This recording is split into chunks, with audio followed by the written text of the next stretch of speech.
안녕하세요. 조용히 쌓는 부입니다. 오늘은 많은 분들이 궁금해하시는 주제, 바로 연금저축 IRP 인출과 세금, 그리고 건강보험료 문제를 다뤄보겠습니다. 끝까지 보시면 제가 직접 정리한 실행 체크리스트도 드릴 거예요. 구독과 좋아요는 저에게 큰 힘이 됩니다. 오늘 내용이 마음에 드신다면 함께 해주시면 감사하겠습니다. 많은 분들이 연금저축이나 IRP 이야기를 할 때 이런 얘기를 들어보셨을 겁니다. 연간 1,500만 원 넘게 인출하면 세금 폭탄 맞는다. 차라리 그냥 일반 계좌에서 투자하는 게 낫다. 정말 그럴까요? 겉으로 들으면 그럴듯합니다. 하지만 내용을 차근차근 뜯어보면 사실과는 다릅니다. 오늘은 이 오해를 풀어드리고 세금뿐 아니라 건강보험료까지 어떻게 연관되는지까지 총정리해드리겠습니다. 먼저 연간 1,500만 원 한도의 진짜 의미부터 볼까요?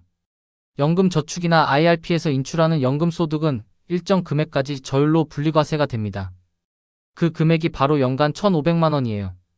55세부터 69세까지는 세율이 5.5%, 70세부터 79세까지는 세율이 4.4%, 80세 이상은 세율이 3.3%, 즉 사실상 세율이 매우 낮습니다. 일반 금융소득세율이 15.4%라는 걸 감안하면 절반 이하인 거죠. 그렇다면 1,500만 원을 초과하면 세금 폭탄을 맞을까요? 사실은 그렇지 않습니다. 예를 들어 60세인 분이 연금을 연 1,800만 원 받는다고 가정해 보겠습니다. 1,500만 원까지는 5.5%로 과세가 됩니다. 세금 82만 5천 원. 그리고 초과된 300만 원에 대해서만 선택지가 주어집니다. 다른 소득과 합산해서 종합과세. 그냥 따로 분리과세 16.5%. 만약 초과분 300만 원의 분리과세를 선택하면 세금은 약 49만 5천 원. 결국 총 세금은 132만 원 정도 됩니다. 실효세율로 보면 약 7.3% 수준이에요. 이 정도면 세금 폭탄이라고 부르기 어렵죠. 또 하나 중요한 부분이 있습니다. IRP에는 퇴직금 원금이 들어있죠. 이 부분은 연금으로 길게 받을수록 세금 혜택이 커집니다. 10년 이상 나누어 받으면 퇴직소득세가 30에서 40% 감면됩니다. 반대로 연금이 아닌 방식으로 중도해지하거나 일시인출을 하면 어떨까요? 이 경우는 기타 소득세 16.5%가 바로 붙습니다. 많은 분들이 실제로 크게 맞는 경우가 이쪽이에요. 여기서 끝이 아닙니다. 많은 분들이 걱정하는 건강보험료 문제도 살펴봐야 합니다.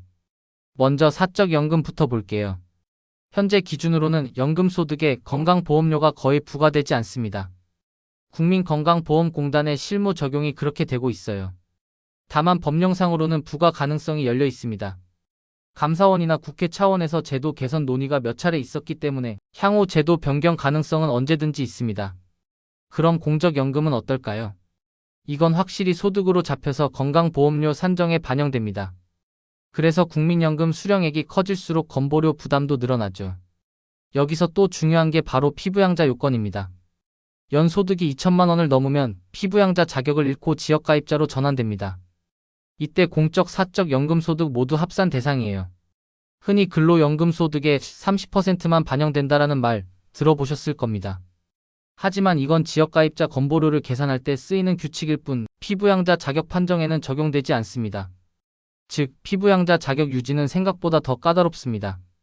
그렇다면 직장가입자는 어떨까요? 직장가입자는 월급이 기본소득이고 여기에 다른 소득이 추가로 있으면 계산이 달라집니다. 월급 외 소득이 연 2천만 원을 넘는 순간 그 초과분에만 건강보험료가 붙습니다. 요율은 현재 기준 약 7.09%예요. 여기서 중요한 포인트는 월급 인상분 때문에 오히려 손해를 보는 일은 없다는 겁니다. 마치 연봉 오르면 건보료 더 내니까 손해다라는 오해와 같아요. 실제로는 초과분에만 과세가 붙기 때문에 순이익은 늘어납니다.